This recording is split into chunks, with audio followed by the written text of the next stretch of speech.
जय गुरु। वंदे पुरुषोत्तमं, वंदे पुरुषोत्तमं, वंदे पुरुषोत्तमं। परम प्रेम परम दयाल युगावतार भगवान श्री श्री ठाकुर अनुकूल चंद्र जी के चरणों में कोटि कोटि प्रणाम। केष्टोदा ने श्री श्री ठाकुर जी से पूछा, हे दयाल, अनुसंधित्सा रिसर्च तो धर्म की एक मुख्य चीज है, इसकी शिक्षा किस तरह दी जा सकती है? इस पर परमपिता दयाल श्री श्री ठाकुर जी ने कहा, अनुराग ही मूल वस्तु है, इसके रहने से सब कुछ होता है। जैसे आप किसी को ऐसा काम करने कहते हैं जिसमें उसे दिमाग खटाना पड़ता है, बाद में जब वह काम करके आता है तो आप उसे वाहवाही देते हैं, और यदि नहीं कर पाता है तो इस तरह से लीड करते हैं जिससे वह समझ सके उसने ही उस काम को किया है। इस तरह छात्रों की अनुसंधित्सा पुष्ट होती है। उन्हें व्यवहारिक कार्यों में लगाना चाहिए, सिर्फ पढ़ने लिखने में आबद्ध नहीं रखना चाहिए। उदाहरण स्वरूप, किसी को किसी तरह की खबर लाने आप कहते हैं। खबर लाने के बाद उसके संबंध में जो भी जानने की चीज़ें हो बार बार उससे पूछिए, और जिस विषय को उसने यदि खोज खबर नहीं ली हो तो उसे भी जानकर आने कहें। जब वह जानकर आए तो फिर से उस चीज़ के बारे में छानबीन करें।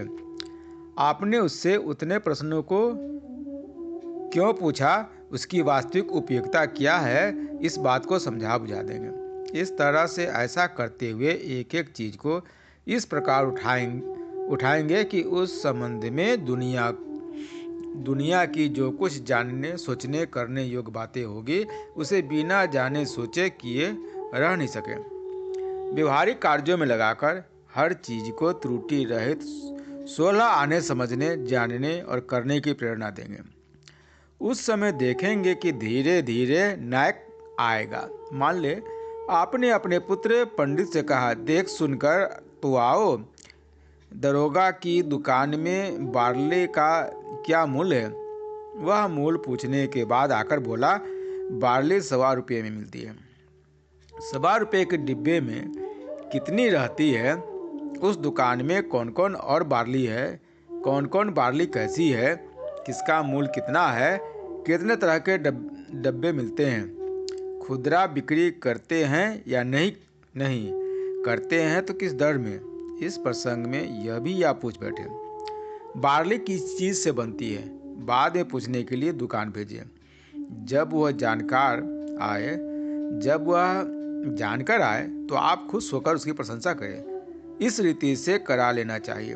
बोध विवेचना का पल्ला बढ़ा देना चाहिए। यदि हम लोग ही अधकचरे रूप में चिंता करें, काम करें, यदि हमारी अपनी अनुसंधित्सा रिसर्च नहीं रहे, चतुर चलन नहीं रहे, चौकस नहीं रहे, किसी चीज़ का भला बुरा, न्याय अन्याय, सुविधा असुविधा, उपयोगिता अनुपयोगिता, दूसरे 5 व्यक्ति के साथ उसका संबंध कैसा रहना चाहिए, दिखाने की बुद्धि और अभ्यास यदि हम में नहीं रहे, हम सब यदि पढ़कर ही पंडित बने एवं पढ़ाकर दूसरे को पंडित बनाकर खुश रहें, तो बच्चों के माथे में अनुसंधित्सा का हल नहीं चला सकते। व्यवहारिक कार्य आप स्वयं जितना कराएंगे उतना ही हर पग पर अनुसंधित्सा की प्रयोजनीयता की उपलब्धि करेंगे। शिक्षित व्यक्ति वही है जो कार्य दक्ष हो। मैं ऐसा समझता हूँ, उसे कहीं भी छोड़ दें, वहीं वह अजय रहता है। हर कार्य में सिद्धि उसकी हथेली पर होती है। इसके लिए बुद्धिमता, अनुसंधित्सा और इच्छा शक्ति का अनुशीलन चाहिए। प्रत्येक की प्रकृति और वैशिष्ट्यानुसार नए नई परिस्थितियों में नए नए दायित्वों में लगाकर काम बनाने के लिए पागल बना छोड़ना चाहिए। प्रत्येक छात्र के ज्ञान और अभिज्ञता की दुनिया शिक्षक के नख दर्पण में रहना चाहिए।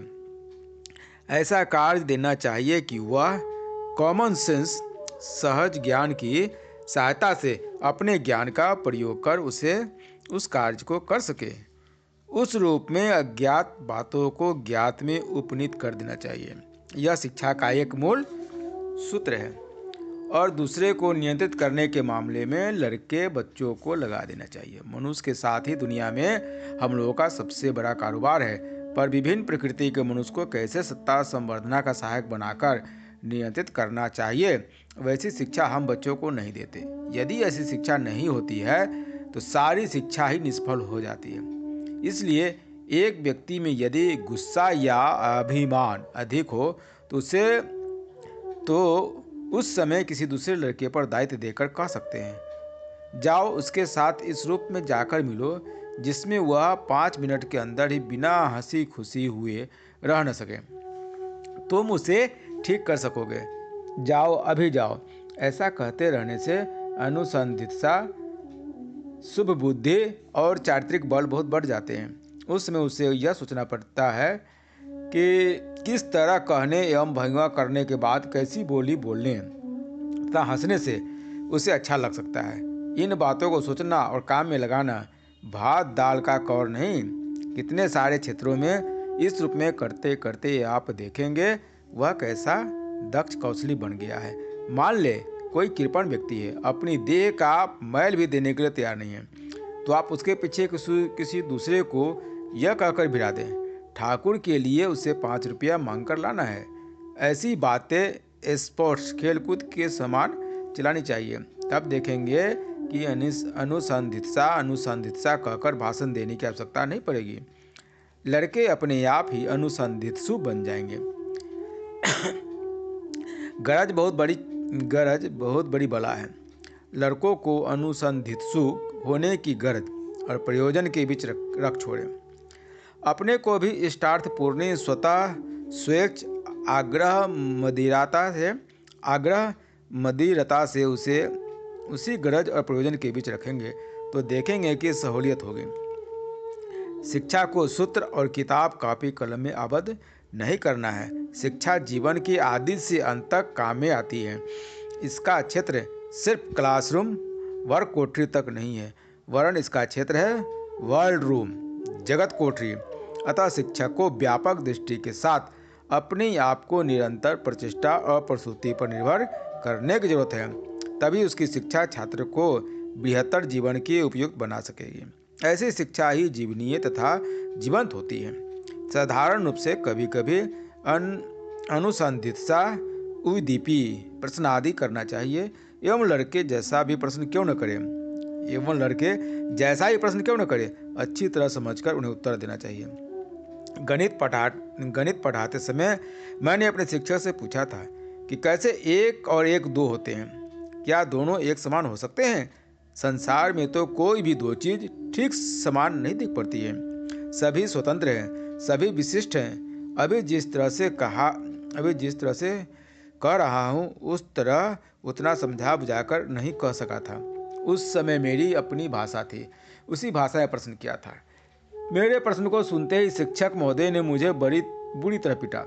मार खाते खाते एक कोने में जा गिरा। मैं समझ नहीं सका कि मेरा अपराध क्या है, शिक्षक ने मुझे इतना क्यों मारा। उसी दिन से गणित सीखने का मेरा शौक ही खत्म हो गया। इसीलिए शिक्षक को किसी छात्र के प्रति विद्वेष भावपन नहीं होना है और न किसी छात्र को भी किसी शिक्षक के प्रति विद्वेष भावापन होना है। प्रेम अनुसंधित्सा को बढ़ाता है और विद्वेष उसका नाश करता है। शिक्षक को स्वयं ही अनुसंधित्सा प्रवण बनने की जरूरत है, तभी वे छात्रों से वास्तविक अनुसंधित्सा प्रसूता प्रश्न अनुधावन कर सकेंगे। और उस समय यदि वे किसी प्रश्न का उत्तर नहीं दे सकें तो उसके साथ दुर्व्यवहार भी नहीं करना चाहिए। इसलिए शिक्षक जब तक स्वयं छात्र नहीं बनते तब तक पढ़ाने में वे अनुपयुक्त रहेंगे। जय गुरु।